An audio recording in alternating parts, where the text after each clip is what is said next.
It is hard to have patience with people who say, "There is no death," or "Death doesn't matter." There is death, and whatever is matters, and whatever happens has consequences, and it and they are irrevocable and irreversible. You might as well say that birth doesn't matter. C.S. Lewis.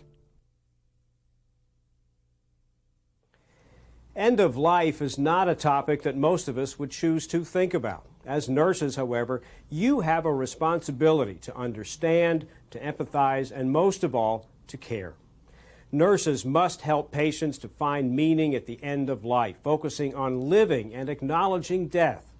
Hello, I'm Harry Horn, and I'll be your host for the program End of Life. Now, belief in a supreme being brings comfort to many who are dying, while to others it does not. Whether you as a professional caregiver believe in a supreme being or not is not of specific issue in this discussion. However, you need to be aware that your beliefs may impact your interactions with a dying patient.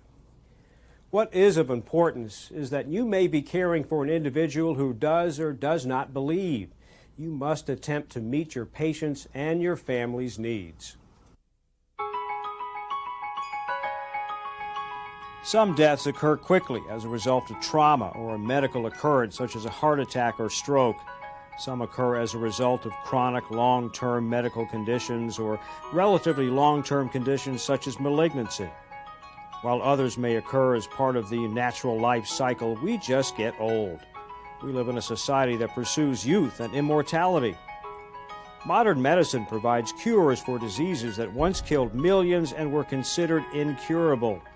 Organ transplants, genetically engineered drugs, and life support devices that are capable of maintaining physiological functions of the body keep us alive. These medical technological advances have greatly influenced the way people in America die and how we look at dying. Lifespan is prolonged. Expectations have changed. As the population of the U.S. increases in numbers, it is also growing in the number of elderly people. Nurses will more frequently come in contact with individuals who are dying. Death does matter to all involved, the patient, the family, and caregivers. What we as professionals do during this end-of-life period matters greatly to those whom we touch. In this program, we'll be discussing care at the end of life. We'll be primarily focusing on palliative care of individuals and their families rather than traumatic or acute events resulting in death. Our focus will be the spiritual and supportive aspects of care rather than the physical. Information on the role of and importance of advanced care planning and advanced directives will also be presented. Alex Frank, an 81-year-old widower, father of 3, was in and out of the hospital for weeks following surgical repair of an aortic aneurysm. Alex had been a smoker for most of his life and had a history of alcohol abuse, although he had stopped use of both many times throughout his life. His daughter, a nurse living in another state, had talked with him about what his wishes would be if he needed artificial life support to sustain life. He said that he would not want to be kept alive on machines, but he refused to sign a living will. How do you feel about this patient? Explore your feelings. Are you upset that he brought this on himself? Are you angry about his unhealthy behaviors? Do you feel more compassion for his daughter? If you cannot accept another's life choices without negative feelings, you need to work this out before you can be of any help to him or his family. Let's go to our daughter, who was en route to the hospital when he was placed on a ventilator. Several days later, and after many, sometimes stressful discussions with physicians and nurses, she was finally able to have life support withdrawn, and Alex was allowed to die. In this scenario, there's been some discussion of advance directives, but all too often in our society, people have not even discussed with family what they may want done if faced with the decision to withhold or withdraw life support. Now, this frequently delays intervention, significantly increases the cost of the end-of-life care, and creates added and often unnecessary stress to patients and family members. In 1990, the federal government enacted the Patient Self-Determination Act that requires that information be presented to patients admitted to healthcare facilities about their right to accept or refuse medical care and to execute an advance directive. All states have enacted regulations based on those federal statutes, but state laws vary, and what is legal in one state may not be law in another. It is important for you as a professional to know what is legal in the state in which you practice. These legislations lay the foundation for us as providers of health care to help patients plan for their end-of-life care. There is still some confusion about the differences between advance directives, living wills, and health care surrogates, so we will talk about each of them. An advance directive is a written or oral statement which is made and witnessed in advance of serious illness or injury, about how an individual wants to have medical decisions made. The two most frequently used types of advance directives are a living will and a health care surrogate designation. The advance directive allows an individual to state what choices about health care they want to make, or to name someone to make those choices for them if they, the individual, are unable to make them. An advance directive can enable an individual to make decisions about future medical treatment. A living will generally states the kind of medical care an individual wants or doesn't want if they are unable to make their own decision. It is called a living will because it takes effect while an individual is still living. Many states have legislation that sets specific conditions under which living wills may be activated, such as there must be a terminal illness and no hope for recovery, and the individual is unable to make their wishes known. A healthcare surrogate designation is a signed, dated, and witnessed paper naming another person, such as a husband, wife, daughter, son, or close friend, as an individual's agent to make medical decisions for them if they are unable to make them for themselves. Instructions about any treatment wanted or not wanted can be included. Cardiopulmonary resuscitation, or CPR, it was devised for people in good health who have an unexpected arrest or situation such as drug overdose, reaction to anesthesia, or a heart attack. When used in people who are dying, its success rate is low. It was not designed for use at end of life. Individuals can request doctors not to resuscitate them and allow them to go in peace. A do not resuscitate order is an order written by a physician, generally in a hospital, nursing home, or for a hospice patient being cared for at home, which provides for not instituting cardiopulmonary resuscitation should an individual experience cardiac or respiratory arrest. In most states, orders must be written each time an individual is admitted to a facility and is only valid for that facility. Some states are now passing legislation that allows for emergency medical personnel to honor written do not resuscitate orders in the field and allowing for more portability in these orders. Since these laws do vary from state to state, it is necessary that you know what the law is in the state that you are practicing. Do not resuscitate doesn't mean don't treat. Having an advance directive is only one aspect of getting what the patient wants. You wouldn't try to build a house with just tools and materials but no plan. Well, having a plan for end-of-life care is as important as having a plan for building a house. Nurses, as well as other healthcare providers, should play a significant role in educating patients, friends, and family about the importance of advance directives and end-of-life care plans. What is an end-of-life care plan?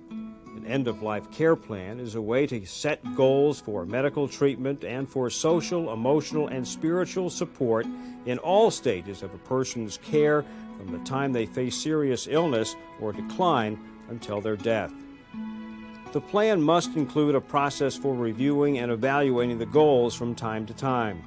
Ideally, the patient, the loved ones, and the healthcare team design the plan together. If the patient cannot participate in the planning, the designated agent should be involved. Even though the physician recommends and prescribes the medical care elements of the plan, the wishes and the personal values of the patient should guide these elements. The plan should take into account such things as the patient's spiritual values and beliefs, family concerns, where the patient would like to die, concerns about pain and suffering, and financial considerations. When should end-of-life care plans be made? The plan should be formulated while a patient is cognitive and in good health. An end-of-life care plan must be in place anytime a person faces significant life changes or health care problems that are likely to result in decline and perhaps death. The discussion should involve advance directives. If they are not completed, they should be at this time. It is particularly important to prepare a care plan when someone enters a hospital suffering from a serious illness or disease that requires aggressive medical treatment. The patient and surrogate should know what the treatments prescribed are expected to accomplish, what the risks of these treatments are, and what factors should be considered as they weigh the benefits and burdens of treatment. The healthcare team needs information from the patient and family also. The physician needs to know what the patient's hopes and expectations are for treatment. Unless each party has the necessary information, it is impossible to set realistic treatment objectives that reflect the patient's personal goals for care and quality of life. Treatments for very sick or frail patients often lead to complications requiring further treatment. This, in turn, leads to other complications and still further treatment. Once this process begins, it often continues, even if further treatment no longer serves the patient's interest. Advance directives alone may be overlooked at this point because the healthcare team and the family continue to view treatment as curative or expected to reverse a particular situation.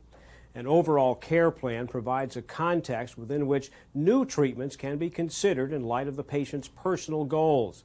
The team is reminded that the patient, rather than the disease, is the focus of the treatment decisions. Without a care plan, it is difficult to determine at what point treatment should shift from curative interventions to interventions designed to keep the patient as comfortable as possible. A care plan would also establish times for review and evaluation so that the family and surrogate would share information and remain focused on the patient's wishes and overall needs should the patient no longer be able to participate in the planning. So far, we have focused on developing an end-of-life care plan when entering an acute care facility. Entering a long-term care facility is also a good time to develop a care plan. Long-term care facility residents frequently suffer from progressive chronic diseases. If a person is seriously ill at the time of admission, the plan should include advance directives and should be specific about the patient's wishes, goals for treatment, desires regarding pain management, situations in which the transfer to the hospital is acceptable, and situations in which the use of antibiotics, artificial nutrition and hydration, and do not resuscitate orders would either be acceptable or not acceptable. If the person is not confronting an immediate crisis when entering a nursing home, the care plan can simply establish a time frame for reviewing the situation and the care being provided to ensure that it remains within the context of the patient's personal goals. Who should suggest creating a care plan? Ideally, the physician should raise the question of care planning as part of the discussion of treatment alternatives. Frequently, though, the healthcare team is not the one who initiates the discussion. Physicians and other healthcare providers often look at cure as the only outcome and therefore do not accept palliative care easily.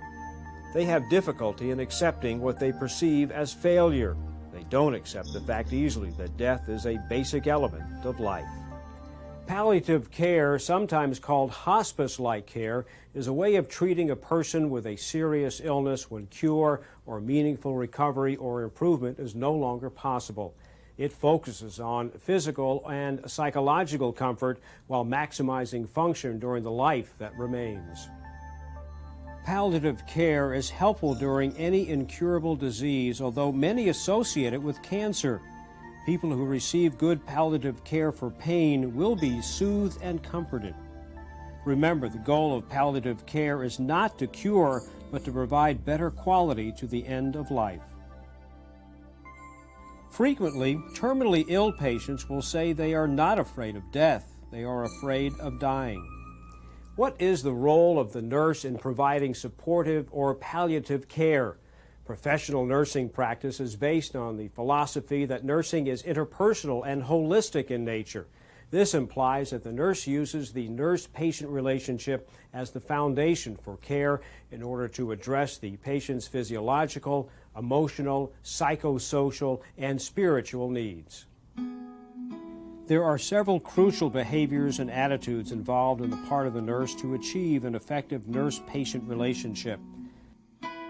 These allow the nurse to be able to empathize with the patient and be sensitive to the patient's needs while remaining professional.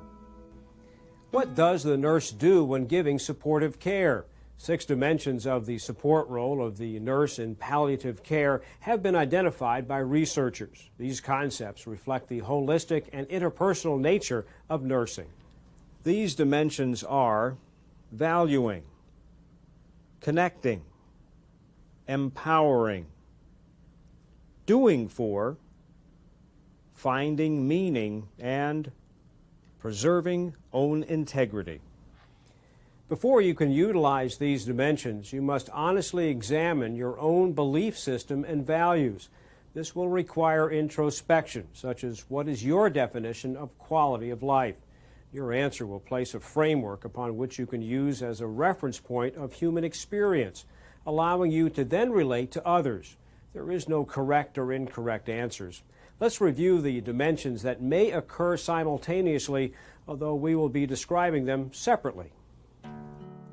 Valuing means that the nurse has a basic belief in the inherent worth of all human beings, regardless of any particular characteristics of any one individual. Valuing also occurs after the nurse gets to know the patient's unique characteristics and abilities and appreciates them. Valuing allows the nurse to respect and provide care even under adverse conditions.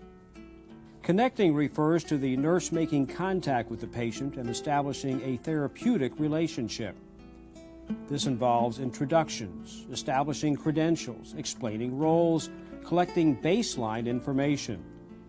It means spending time with the patient without rushing, getting to know them, finding a common bond and establishing rapport, building a sense of trust. To maintain trust, the nurse needs to be available when called for advice or in times of crisis. Giving of self is also a part of connecting. This is done when he or she identifies with the family, laughing and crying with them. Breaking the connections begins with the death of the patient. The nurse attends the funeral and gradually reduces contact with the family. The nurse may develop stronger connections with some families than with others.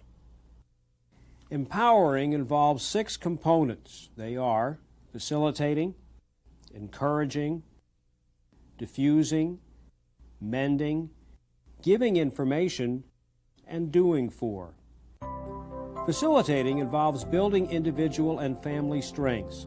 Involving the patient and family and planning strategy does this. The nurse respects the patient's and family's right and ability to make decisions. The nurse also recognizes others' limitations and works with them towards a more positive outcome.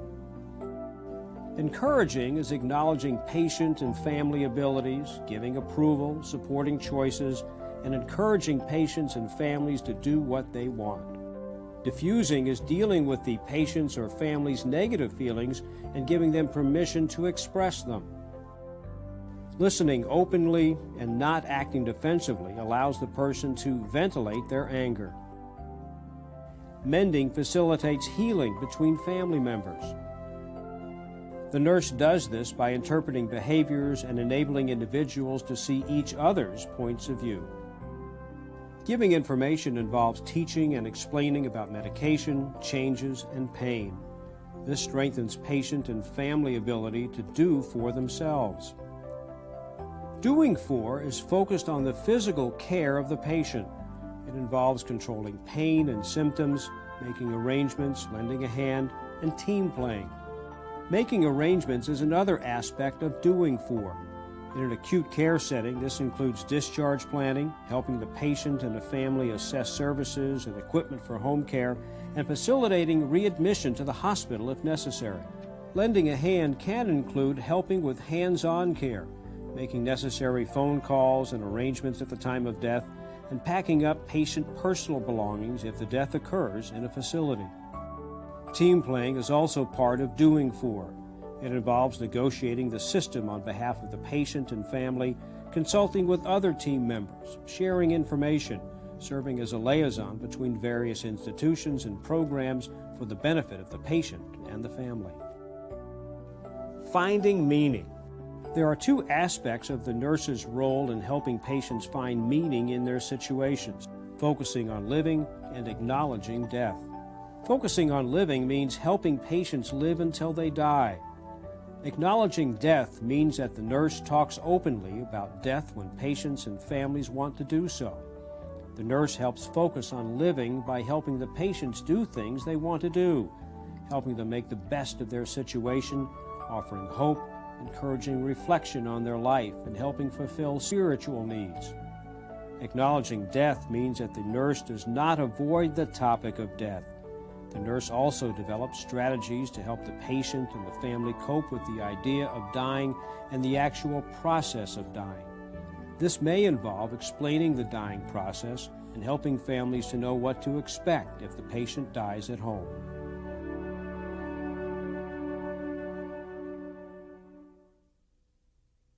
Nurses are routinely exposed to human pain, suffering, and loss. In order to function effectively, the nurse needs to be able to maintain feelings of self-worth, self-esteem, and maintain energy levels. To do this, the nurse must look inward, value her or his self, and acknowledge one's own reactions. Now, looking inward can be a reflection on life itself periodically to clarify what the nurse regards as important and gives meaning to life and the work that the nurse is doing. This can reinforce the nurse's basic belief in humanity and strengthen the commitment to continue what he or she is doing. Positive feedback from coworkers is one way of reinforcing a nurse's feelings of having made a difference. Staying in touch with one's own feelings helps the nurse to maintain perspective. The nurse must be aware of his or her own grief reactions and accept the need to grieve. What does it mean to meet the spiritual needs of patients facing serious illness and death? Does a patient's spirituality impact decisions and choices at the end of life? Would specific attention to the spiritual needs of patients improve communication between physicians and patients regarding treatment choices? Too often, spirituality and religion are used interchangeably when they do, in fact, have different meanings. Spirituality is an expression of how a person relates to a larger whole, whether it is God, a higher power, or the human family. Personal spirituality provides a source of meaning and understanding about the significance of being human, and often contains habits, ritual, gestures, and symbols that can help a person interpret and manage existence. Often, healthcare providers become uncomfortable during discussions about spirituality in medicine. They think that it means enforcing particular religious beliefs. Religious belief is but one way in which an individual may express personal spirituality. But a person can be spiritual without specific religious beliefs. Individuals have a variety of ways to find meaning in life. It is not uncommon that a poem or a piece of good music or a meal in the company of friends can provide a context through which an individual can grow and endure or accept diminishment. Personal spirituality frequently is expressed in religious practice. Serious illness causes believers and non-believers to face loss, fears, grief, personal mortality, and questions of meaning. Some dying patients feel betrayed by their own bodies. They picture themselves as cast out from the society of the healthy. They can be overwhelmed overwhelmed by their feelings of isolation and abandonment, even self-hatred, fear, and anger. Why should physicians bother with spirituality? Nearly 80% of Americans believe in the power of God or prayer to improve the course of illness, and nearly 70% of physicians report religious inquiries for counseling on terminal illness, yet only 10% of physicians ever inquire about patients' beliefs or practices. This oversight is a result of focusing on etiology of illness and effective therapies at the expense of fostering caring and humane concerns for patients. Physicians and healthcare providers who inquire about a patient's spirituality gain a deeper insight into the patient's experience. Knowing a patient's story and gaining insight into the person's spiritual journey can provide a context for making and understanding medical decisions. Even with advanced directives, poor communication and inappropriate use of technology frequently are used in caring for individuals at the end of life. Healthcare providers, patients, and families often do not talk in the same language. One speaks of ventilators, CPR, intubation, feeding tubes, while the other talks about death with dignity, refusing to give up, miracles, and the request to be left alone. If healthcare workers understood a patient's spiritual response to illness, communication might improve. Understanding a patient's spiritual experience can help physicians limit suffering. As patients die, they could be in a spiritual distress as deep as any physical pain. Allowing a patient to express spiritual pain is one way to help heal a person's spirit, especially when physical cure is not possible. Helping a patient find spiritual resources and assistance is one way to provide care. Arranging for a chaplain visit, facilitating a call to clergy, or allowing the patient and family to pray and conduct devotions in a hospital or nursing home environment can comfort a patient at the end of life. An awareness of and respect for common religious practices around death and dying are an integral part of care for terminally ill patients. Ritual and prayer are important vehicles through which the human spirit finds meaning in and transcends grief, pain, and loss. One definition of spiritual well-being is a sense of harmonious interconnectedness between self, others, nature, and ultimate other, which exists throughout and beyond time and space. It is achieved through a dynamic and integrative growth process which leads to a realization of the ultimate purpose and meaning of life. But how does one go about assessing the spiritual well-being of patients? Use of scales such as the Gerald Spiritual Well-Being Scale are helpful to the nurse in this assessment. Thoughtful discussion by the nurse of concerns that surface can lead to greater awareness of strengths and resources that can be mutually incorporated into care planning. Thus far, we have talked primarily about the advanced planning and spiritual aspects of care at the end of life. We will now focus on some of the physical aspects. Physiological death is preceded by irreversible failure of the vital body systems. This failure may be marked by a variety of clinical manifestations. The ability to identify these characteristics of the dying process will allow the nurse to determine the needs of patients and help the care team provide appropriate support. Three aspects of palliative or comfort care, pain management, and nutrition and hydration will be presented. Much emphasis is now being placed on pain management in institutional settings, resulting in standards of pain management being developed.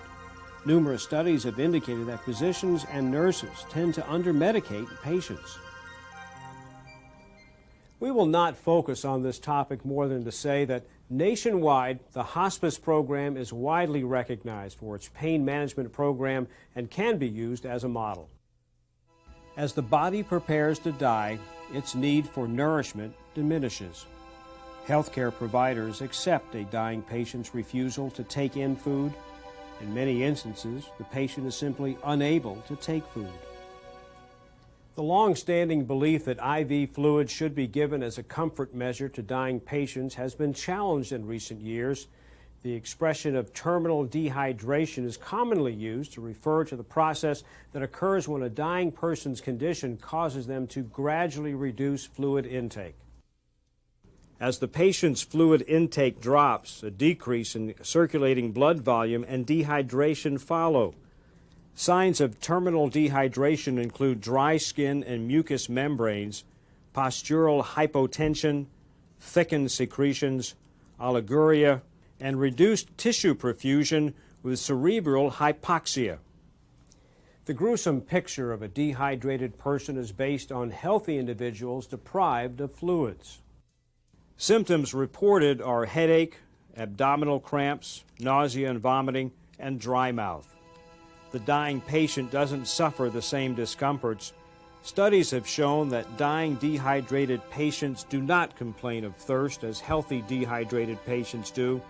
Dry mouth, leading to cracking of the oral mucosa and inflammation, is one of the most consistently seen symptoms. Other causes could be medications or mouth breathing. Discomfort from dry mouth can be relieved with sips of a favorite beverage, ice chips, or hard candies. Meticulous mouth care can prevent problems related to dryness.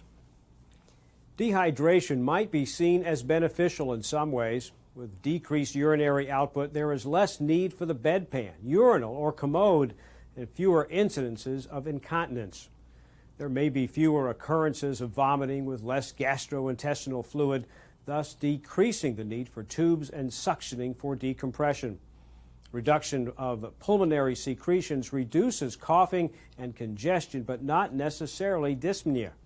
It has been suggested that blood chemistry changes resulting from terminal dehydration produces a natural analgesia in the last days of life.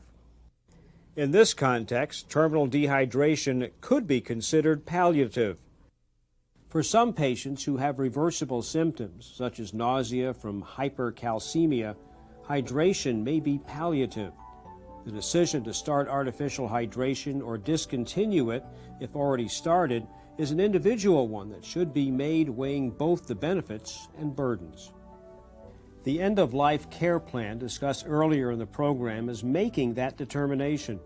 The nurse plays a very important role when artificial hydration is being considered for terminally ill patients. The nurse can initiate discussion of the likely benefits and burdens of therapy, as well as provide information, support, and encouragement for families as they may struggle to make a decision.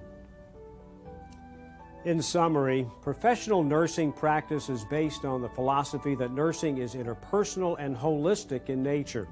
Remember, you can make a difference in the lives of those you help. Through your empathy and unconditional acceptance of your patients, you will have touched another at the end of life.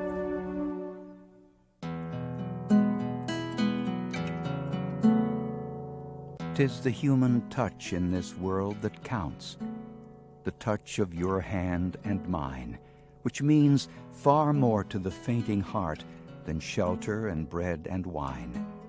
For shelter is gone when the night is o'er, and bread lasts only a day. But the touch of the hand and the sound of the voice sing on in the soul always. Spencer Michael Free.